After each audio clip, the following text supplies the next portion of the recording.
This is the Horse Radio Network.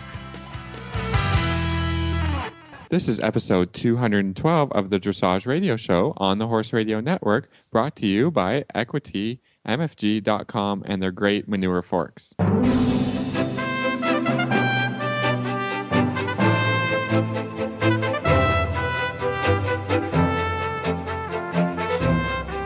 This is Reese Koffler-Stanfield from Georgetown, Kentucky.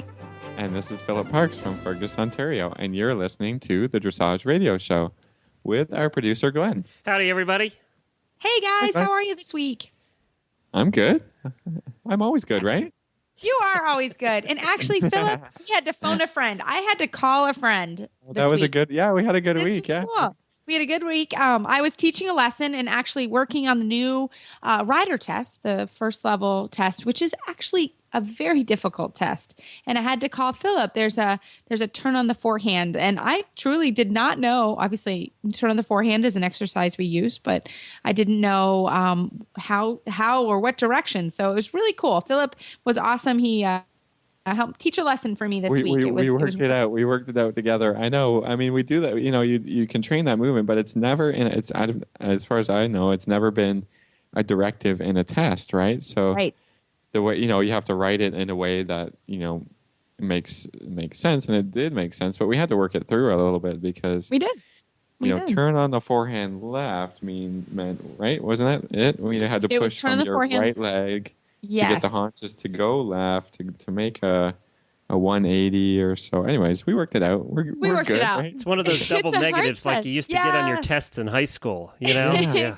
It is. It's a hard test, and I encourage everyone to look at those rider tests. But it is a difficult test, and I think in ways that Complex. it is a hard test. So my student's going to ride it this weekend, so I will report back on how it goes.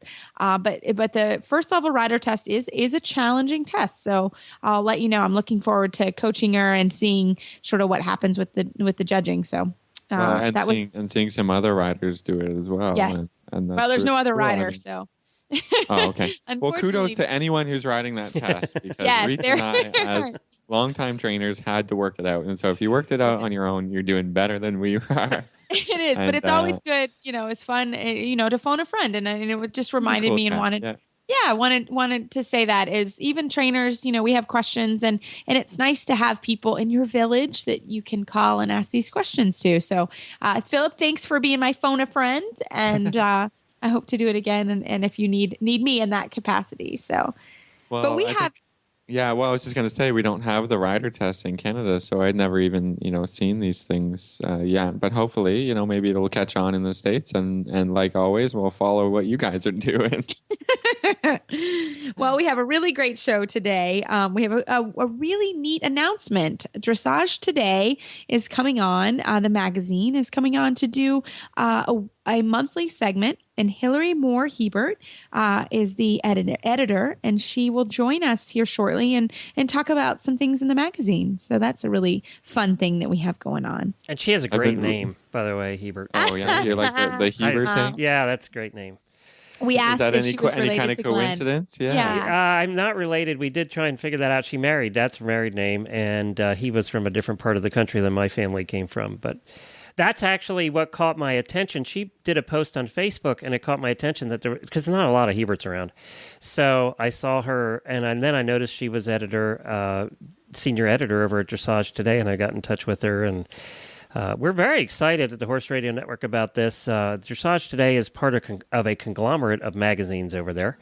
And Kathy Laws is one of the people in charge over there. Known her for years and see her a couple times a year. And so we finally got this put together. You can listen to it, the Dressage Radio Show, on their homepage now. And I'm very excited that Hillary's a lot of fun. I think you're going to like her when we get to talk to her a little later. We also do. We have a young rider that's coming to Kentucky, and she'll tell you how she's going to make it to Kentucky here shortly. But Molly Eastridge from the Seattle area is going to come on and talk to us a little bit about what she's up to, and we can hopefully follow her this summer. So we have a really fun show for everybody. So, Philip, what's in the news?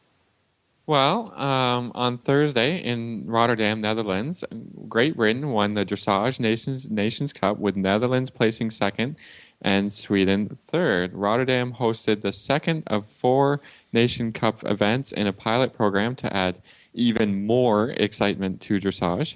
Holland won the first event in Vindebon, France. And after 2 events, Netherlands still stands atop the Nations Cup ranking with 23 points. Sweden is second with 19, Great Britain third with 15, and France fourth with 13. So that's an interesting program, of 4 shows with different countries vying for the top spot. So that's cool. Oh, I think it's great. And we also have a wonderful announcement.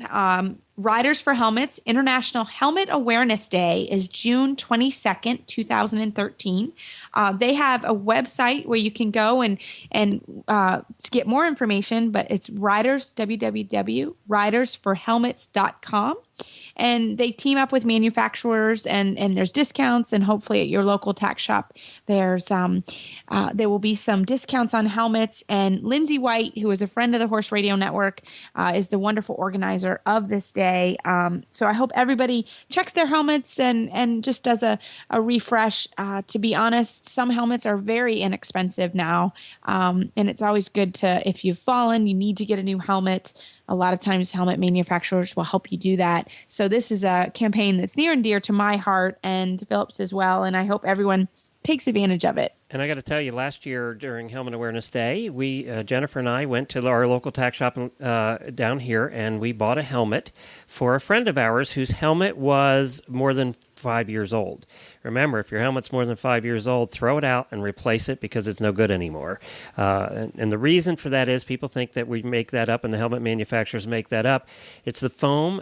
All foam biodegrades over a period of time. And you think about your helmet's always in the heat and the cold and the damp and all the weather conditions, and that foam inside your helmet is biodegrading. So after 4 or 5 years, it does not have the characteristics it did when it was first manufactured, and it doesn't have the safety it did when it was first manufactured.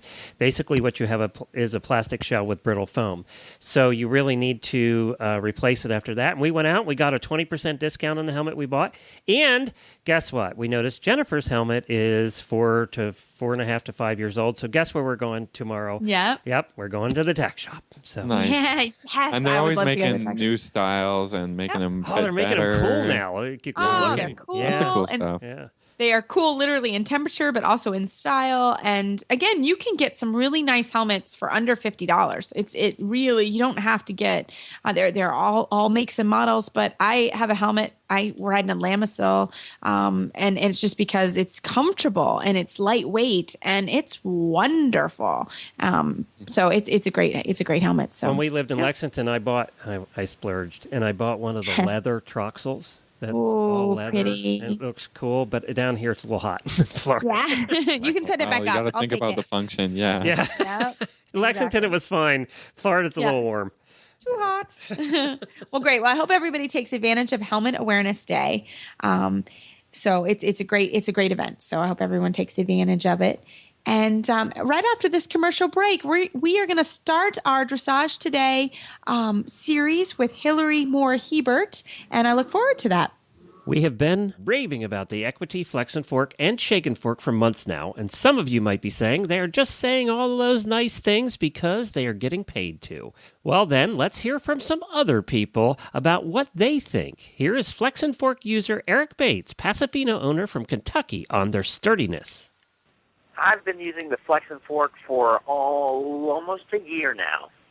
I looked it up on the internet as being a quality-made fork, and that's what I was looking for. I had already replaced 2 or 3, the manure forks that you would get at a farm supply store, and I wanted something of good quality that would last, and this has just been more than I could ever ask for. With the Shake and Fork, you save time and money by just using this motorized fork every day. Here is Leslie from Horse Nation on how much bedding she is saving using the Shake and Fork.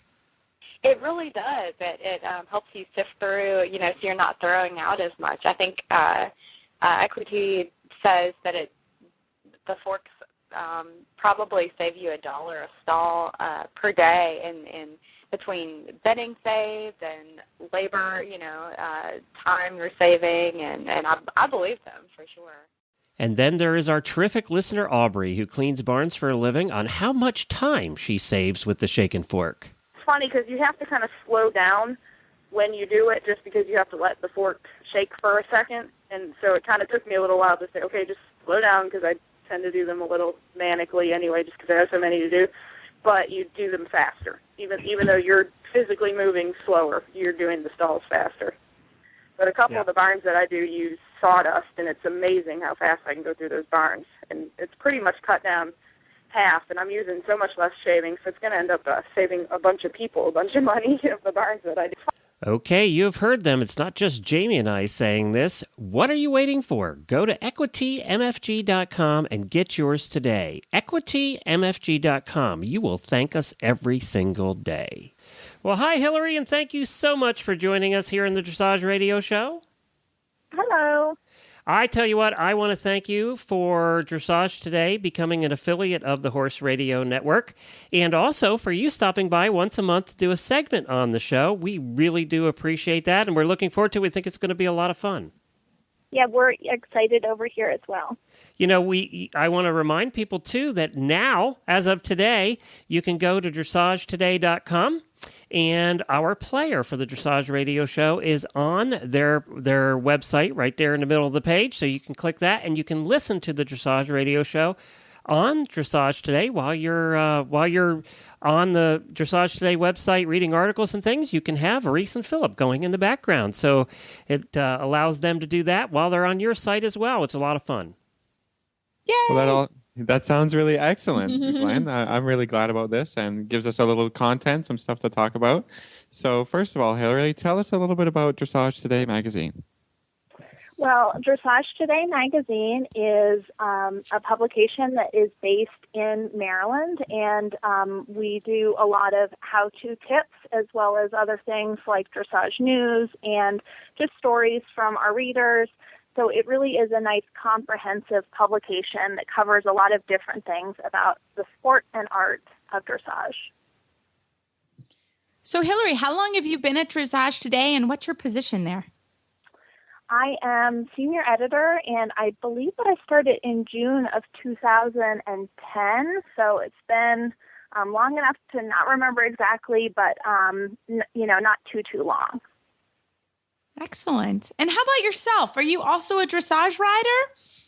Yes, I actually first started working for the publication as a blogger while I was going through the USDFL education program, and I was blogging for them, and the position opened up, and they asked me to apply, which I did and was able to work my training schedule around that because I have a training business and my own horses in training. So I started working for the magazine, but then in the evenings and weekends, I also teach students, and I train horses, and then on the weekends, I juggle between competitions and then judging because I passed my L program. Congrats. That's huge. Super busy. Yeah, you're a really lot of work. busy. So tell us what's involved in editing the magazine and what your responsibilities are there. A lot of the stuff that I do is more of the technical editing, and so I do a lot of the how-to, which is awesome because it gives me the chance to go down to Wellington in the winter and do training articles with top experts. We have submissions from freelancers, and I'll go through that. So a lot of the training-based stuff is what I will work on, and a lot of people will see my name in the byline for some of the how-tos. And then also things like the clinic where riders get critiqued and solutions in the back, that back illustration that's quite popular. I'll go through with that and just work. Felicitas von Neumann-Cosell is our technical consultant, so she and I chat quite a bit. And, I do a lot more of the training aspects of the publication. And then in addition to that, I also am the person on staff who does a lot of the online things. So I manage our social media content, and we have a staff blog, and we also upload quite a few of the articles onto dressagetoday.com. So those are mostly the things that I do. And then in addition to doing things like training articles, I get to do fun things like go to Dressage at Devon and hang out and meet our readers and stuff like that. Wow, that sounds great. That sounds like a lot of fun. I love the articles, and you do a great job. So, can you tell us a little bit about the horses that you ride and train? The horses that I ride and train, I have a really nice. It actually is perfect for the magazine because I get to talk with experts and then go home and practice what it is that I'm learning for them, and I get paid to do it. So I have some upper-level horses that I have in training, and I compete. And right now I have one horse in particular that I'm taking out quite a bit that's doing the Prix St. George, and he is really fun. And then I also have a bunch of students who, a lot of them I have transitioned from other disciplines and corrected them into the sport of dressage, and they are now showing and training, in the lower levels and doing all the way up to first, second level work. So that's also really rewarding. Well, Hillary, why don't you tell us about what's in this month's issue? It looks like a really good one. Yes. So there's a lot of fantastic things this month. So this month we are lucky enough to have a new expert for the clinic that I was talking about earlier, Suzanne Bondietz, and she's a fantastic biomechanics authority. She is going to be critiquing riders' photos that they submit, and everybody is welcome to submit them. So I encourage any listeners to do that. She also gives really neat tips that anyone who's reading can use in their own riding. And the one that I really liked is for an exercise that improves your lower leg position. And what she encourages you to do is to post in a trot with a jumping seat as opposed to a more upright dressage seat. And then when you're standing in the stirrups all the time, you want to deliberately move one of your lower legs rhythmically forward and back into the middle position, and then further back than that. So it's almost like a pendulum, what you're doing. Then you want to go and alternate and do that with the other leg. And then when you're comfortable with doing that, you want to alternate each leg one at a time so that when one is back, the other is forward. And you're almost doing kind of like a little scissor kick back and forth. And that will give you a lot of awareness and control for your lower legs, as opposed to what I sometimes hear with our experts in the publication of, kind of having a very stick-like figure in your dressage position. This is giving you more mobility and balance from motion as opposed to stiffness. How would somebody submit a photo? How does that work? So the most important thing is it has to be a high-resolution photo, so nothing pulling off of your Facebook page. But most cameras on phones, I think, are pretty high enough resolution now. But I would encourage people, if they have a nice photo from a horse show or a clinic that they had, so that they're in a really nice turnout, that they just take that. You email it to us at dressagetoday@aimmedia.com, and the email address is just on our website, dressagetoday.com, so that they can go ahead and submit that, and then it just gets put into the line of photos to be critiqued, and then it will come up in an upcoming issue. And we pretty much have a small enough list that everybody who submits something will get critiqued as long as the photo is clear enough and high enough resolution. And then the next most important thing is they absolutely must be wearing a helmet in the photo. Yay. Right. The helmet thing, very important. We're Very important. huge supporters of that, and I'm glad that the magazine is a big supporter of the riders and the clinics and everything in the magazine wearing helmets. That's super important.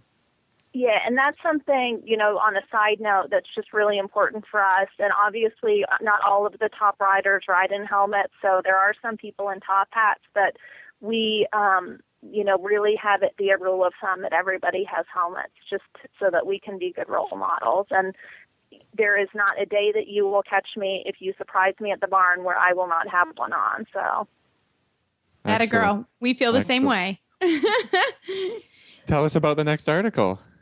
Okay, so this one is really neat. It's also a great rider position tip, and it's from Grand Prix trainer David Blake. And on a side note, his article is really interesting. He talks about a gender-based approach to training horses, and he just talks about anecdotally different horses, stallions and mares and geldings, and what he sort of experienced. But this is for every horse, regardless of the gender. When you're riding, that he says it's really important that all dressage riders have to learn to sit quietly so our horses stay responsive to the slightest shifts in our balance and seat.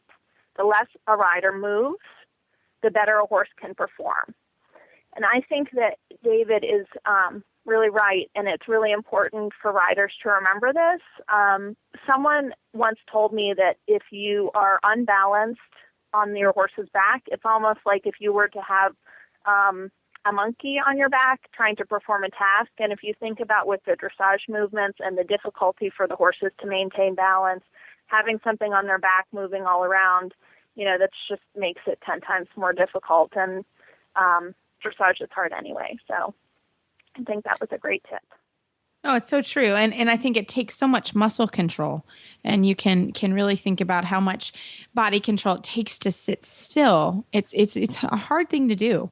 So I think that's a great tip. It's a really hard concept as well, because you're not exactly sitting still, right? You've got to kind of move with the horses, right? I mean, it's just really important not to be doing your own thing on top, but facilitating each movement with your own body, right? Because I see a lot of riders trying so hard to sit still, but they're actually kind of sitting against the movement, right? And that doesn't work either. I mean, it's really about creating that partnership and working together as the horse goes forward or back to a halt or sideways in a half pass. I think that's really, really the most difficult thing about riding dressage, because it's got to be so harmonious. Right. And wouldn't you say too, though, that it takes, so much strength that way? You have to be strong, but also flexible. So it's important to do strength work, but also flexibility training so that you can do both things. Well, I think what's really interesting, too, about it is I think it takes, do you guys notice it takes more strength when it's new and less strength later?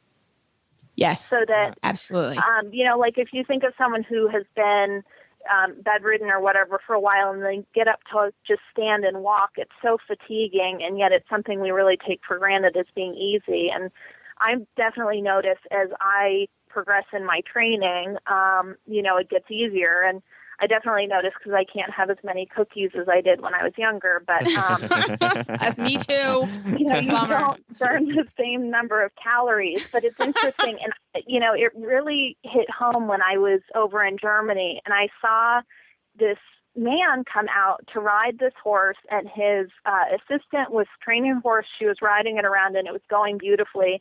And he could barely walk, and somebody had to help him onto the mounting block, and it was like a miracle that he got into the saddle. And he got on that horse, and he rode that horse 10 times better than this girl did. He was running through the Grand Prix work and everything, and then afterwards he got off, and he had to sit down immediately. He said, that he could barely walk or anything, but to see that he was such a master of his own body awareness and balance that it really took little strength for him to do. But I'm certain when he was, our age, that it was much harder for him to do. And it just was amazing to me. It really hit home how little you need, but how long it takes to get there. Yeah, that's such an incredible story. I've seen that before as well. Riders who couldn't, who had trouble getting around in general, but put them on the back of a horse, and it's just like there's an amazing transformation. But I think as a trainer, I kind of take it a little bit for granted too. It's difficult when you're on the ground teaching someone who rides maybe once a day, whereas we come from a world of riding 5-6 horses a day, right? You don't get fatigued on the first one. Maybe by the last one you're feeling it, but that's you have to really remember that when you're coaching people that. It's hard to sit still, right? Bringing it back to the original point. It's hard to sit still. And the more horses you ride, the more you do it, the better you get at it, right? That's it. Yeah. Well, and I thought that was interesting. Rudolf Zeilinger was saying that at the down at the Global Forum North America, he was talking about how he actually warms horses up in sitting trot. And he said, but, the one asterisk next to that is if you ride one horse a day, your hips are not going to be loose enough to do that. But he said, because he rides so many horses in a day, by the third or fourth horse, he's just in a different physical state than someone who's just getting out of a desk job all day long. Yeah. And I think that's really important to always think about this, as you're coming out of work. It's so important to stretch and be able to do that and give yourself time to warm the horse up. So to help going back to sitting still on your horse. Mm-hmm. Great point. What's the next article? Okay, so this is a fantastic tip. It's from one of our best U.S. judges, Janet Foy. She has a monthly column called Tests and Techniques, where she talks about, from a rider and judging perspective, how to do separate movements in the test. And this is near and dear to my heart. She talked about in the Prix St. George, you go down the long side, you ride shoulder in, then you do a volte immediately into a half pass to center line. And I appreciated this for myself because I have been doing the Prix St. George this year, and this tip has made it so that I have gotten no less than a 7 in any of my trot tour this season. So this is what her secret is the volte is the least amount of bend of those three pieces. The shoulder in is the second most, and the half pass has the most bend. And this seems really simple, but when you get focused on riding each piece of the movements, you're worried about, where your shoulder in is. Are you on 3 tracks? The volte, are you getting the geometry correct? The half pass, maintaining consistency. And it's really easy to forget that you have to transition the bend between them. So I always think in my head as I'm going through it that it's in this order for bend: some, least, and then most. And I think that this is something that is very worthwhile to think of in the Prix St. George, but also in any moment, in any test where you have to change the amount of bend. I think you should pay attention to it regardless of the level that you're at. I love this. And we talked and got the show notes a little early, and I'm doing my first Prix St. George on Winnie this weekend. And I practiced this very, very clearly, just like you wrote in our notes. And it is a lot harder than you think it is. You think, oh, that's not so bad. But when I really started riding and thinking about it and how much bend and where should she be in each part, the first time I went through, it wasn't as successful. And then I had to stop and think about it. And then I did it again. It was so much better. And I had a clearer kind of way of going. So that was great. So I love that tip. I used it. And then also in the third level, I was just working. We have a big show this weekend. And so I had someone that's doing the third level, and third level test 3 also has quite a bit of bending work in it. And we also talked about the same type of thing, and very helpful, but not as easy as it sounds. Yeah. And what the listeners don't know is the only reason I shared this tip with you guys is because I don't compete against you in the same region. So, so cute. Well, I'm like in the middle of nowhere for my first. That's something to think about. Yeah, we're all in competition, right? Yeah. I like it. Thanks. Now I know how we stand, Hillary. Thanks a lot. Yeah. I'm just kidding. Well, how about our last tip for today? Okay, so this is another show tip.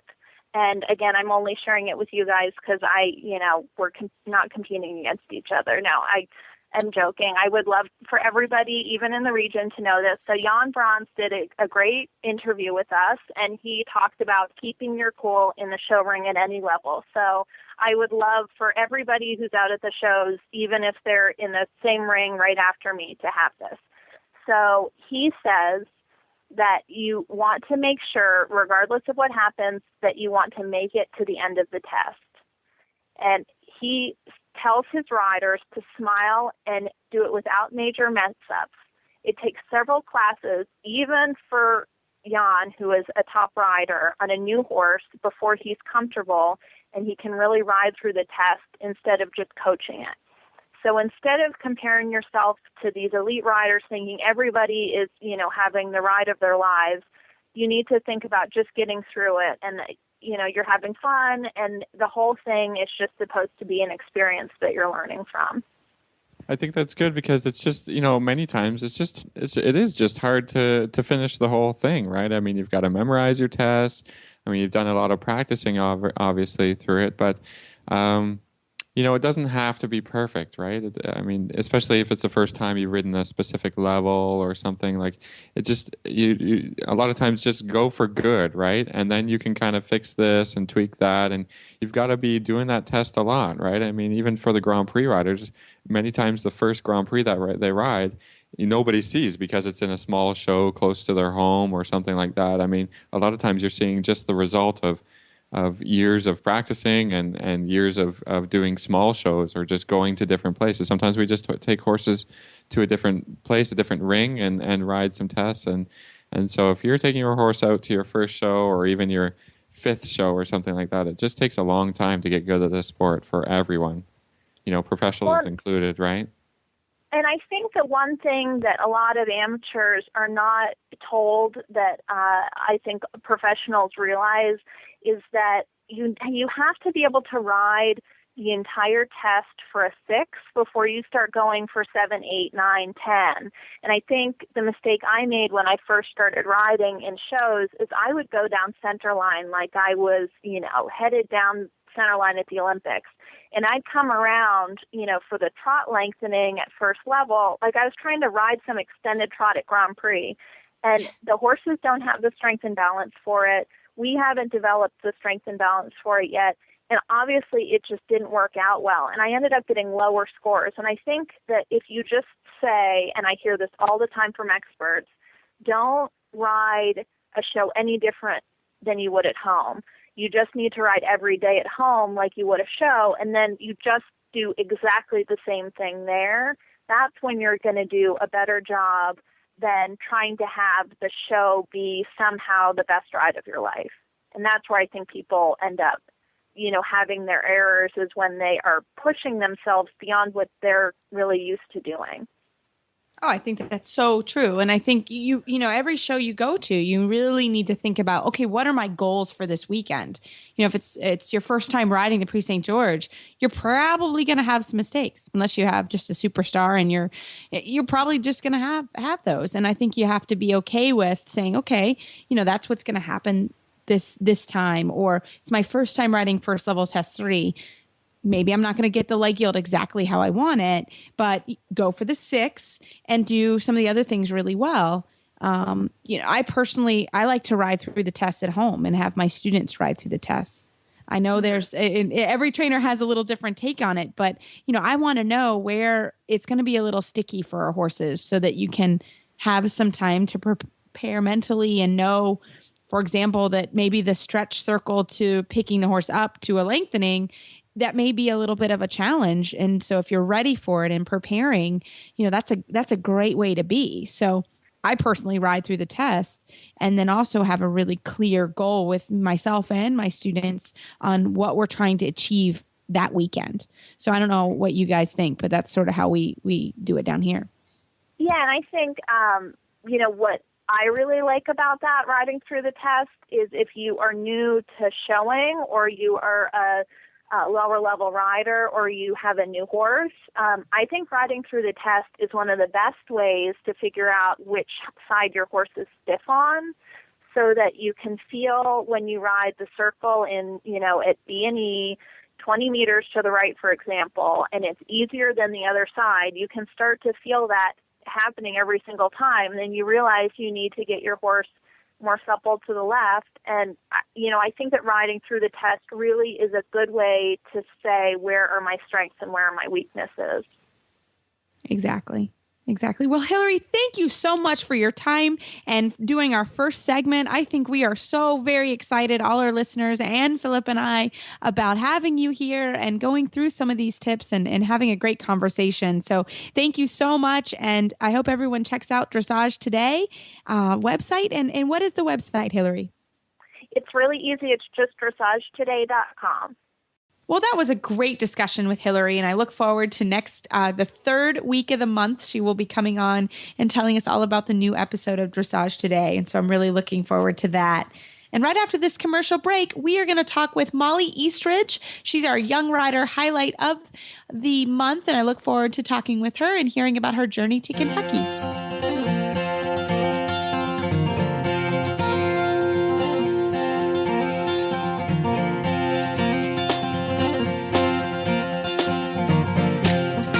Coach Jen here, host of the Horse Tip Daily Show on the Horse Radio Network. The way consumers interact with the brands they have trusted for years and those they are about to fall in love with for the first time is becoming more and more mobile, literally, and will continue to do so for the foreseeable future. Podcasts or internet radio shows like this one combine the new consumer preference for on-demand information and entertainment with the power of niche market audiences. Advertising on the Horse Radio Network podcasts allows you to reach the equestrian consumer using today's preferred on-demand delivery system. It's cost-effective and flexible, able to reinforce your existing marketing and social media strategies. To learn more about advertising on this show or any of the shows on the Horse Radio Network, contact us at 859-951-2022 or you can email us at glenn@horseradionetwork.com. That's Glenn with 2 N's at horseradionetwork.com. Come and join the Horse Radio Network family. You'll enjoy the ride.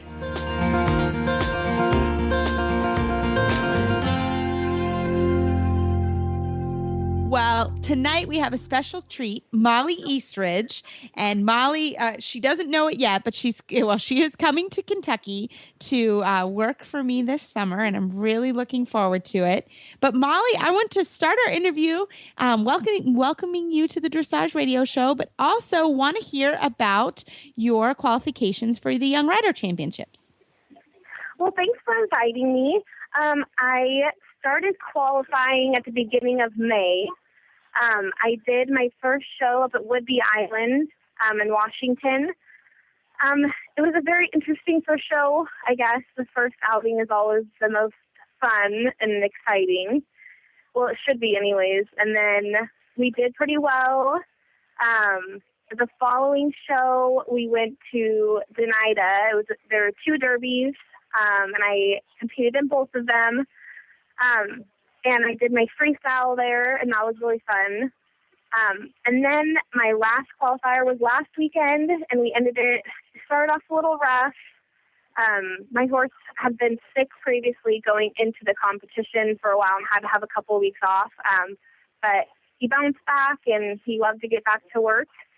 And then we actually went backwards down the center line, which is very exciting. Wasn't planned, but so that was exciting, but we came back and ended up getting a 70 the next day. So that was our accomplishment of the show season so far.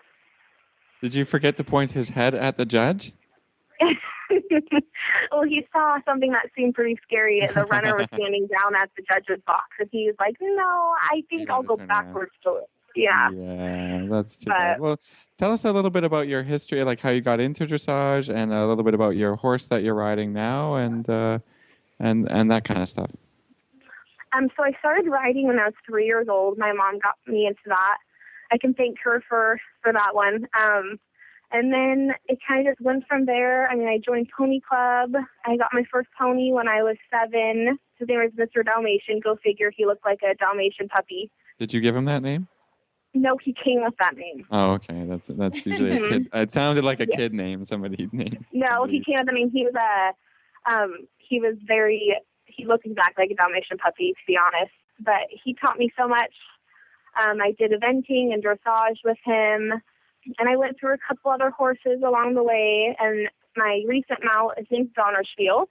I call him Ruger at the barn. That's his barn name, just like the rifle.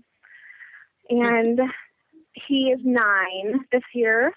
He's been great, really, to work with. He's always very in tune to what I'm asking, and he has a personality of a puppy dog, which is always interesting when trying to really compete them and take them places, and because I think he gets very attached. But he's been so much fun to work with, and I've learned so much on him, and I mean, luckily I got the opportunity to buy him when he was turning 4. I've done all of the training on him myself.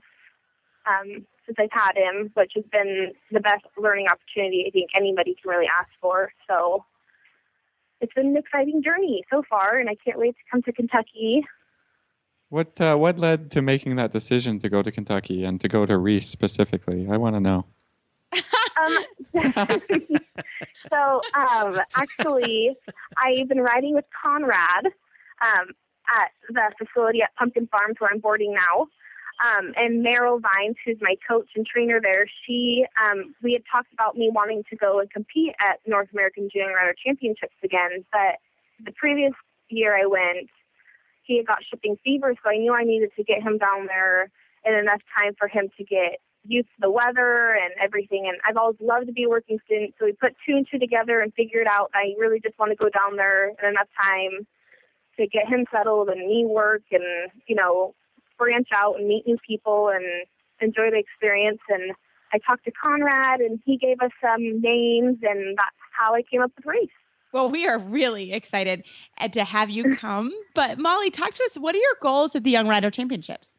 My goal, I would have to say that I'm really just looking forward to gaining the experience. Because I know 2 years ago when I went, like I said, he got shipping fever, so I really didn't get to compete as much as I wanted to.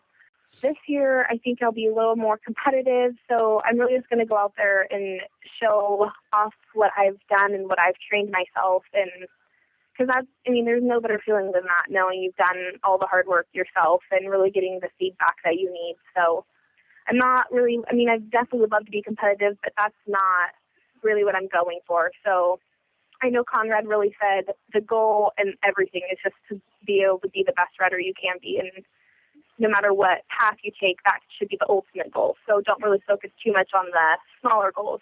So that's been kind of really helpful going into the bigger competitions. And you were successful in getting into the International Dreams program. Do you want to talk a little bit about that and when that's going to happen for you? Yeah. So the International Dream program, they select 4 young riders from the U.S. to go. And we're going to England for, I think, 3 days, and then we're going to Germany for the remaining 7, I believe. And they're sending us down there, and we're supposed to be taking notes, and we're going to be following a bunch of trainers. I believe we're also going to the Young Horse Championships in Germany also. So that will be a really cool experience. So I'm really excited just to meet the other girls, and I've never traveled like that before. So I think that will be an adventure in itself, I think. So I'm really excited to go and meet. You never know what opportunity is going to come from these types of things. So that's always the exciting part. Well, Molly, you're going to have a very heavy suitcase because I'm going to be in it. That's all I'm going to say. More the merrier, I think. Tote me around. You're going to have to tote me around England because I'm going to be in there. Perfect. Well, Molly, we are looking forward to having you here in Kentucky and having you as a working student. And we'd also really look forward to having you back on the show after you get back from your trip to kind of tell us all about the things that you learned. And you'll be able to tell us how wonderful you do at the Young Rider Championships. So thanks for coming on the show. And we look forward to staying with you this summer and getting some more updates. All right. Well, thank you for having me. And I can't wait to come and visit. Well, a longtime listener, Rhonda Crabtree, has sent to us a question, a dressage question, and so I'm going to read it out. And Reese, we can talk about this one. I think this week we can handle it. I love it. Yep, I think we can do this one. It says, "I wonder if you can do a tip on picking up the reins at the end of the free walk. No matter how many times I practice this, I always manage to make my horse brace his neck and put his head up. He does it just fine with my coach when he rides him. She tells me to put my leg on and start with the inside rein, but I'm just not getting it. I can actually do a little better in the trot. Thanks for all your help. I love the show, Rhonda." So, Reese, what do you think about this one? This is always a tricky one, and I find this even more tricky with event horses.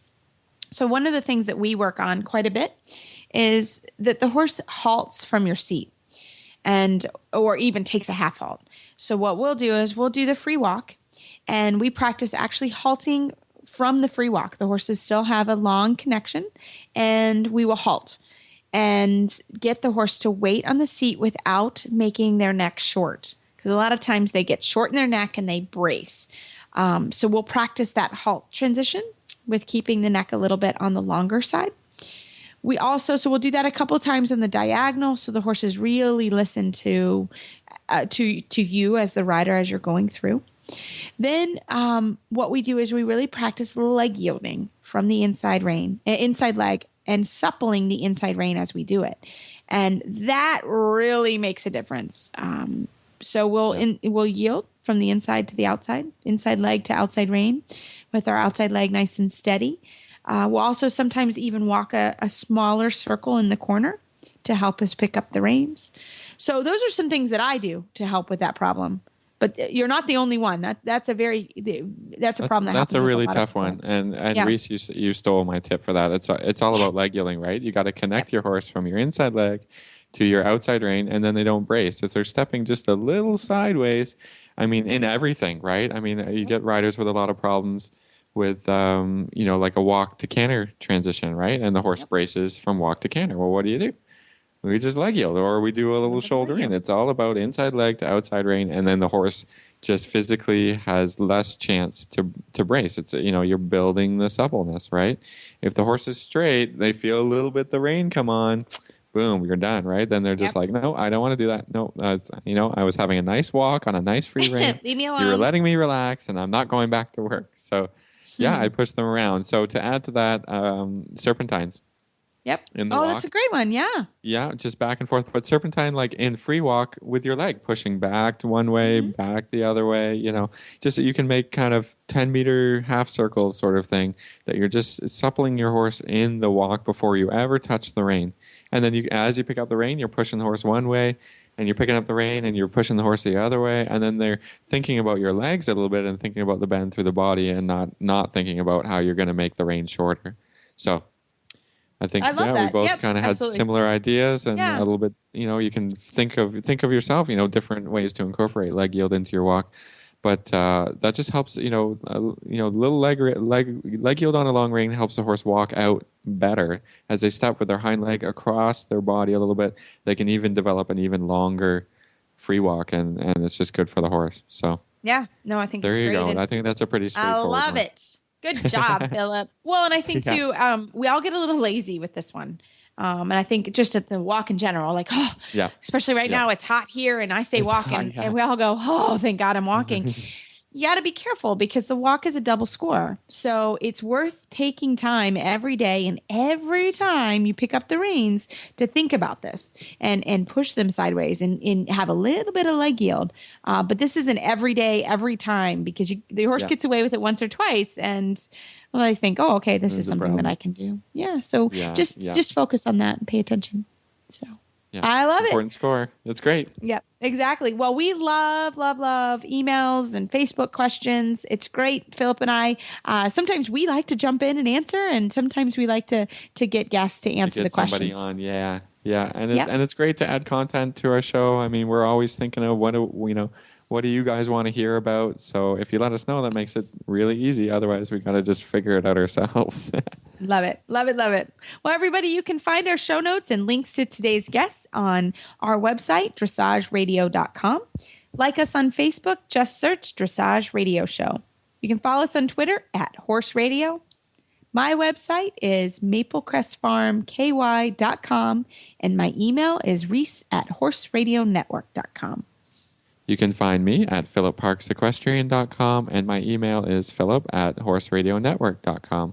I'd like to thank our sponsors at Equity at mfg.com. And don't forget to check out all the other great shows on the Horse Radio Network at horseradionetwork.com. Can I put a plug in for Horse Tip Daily?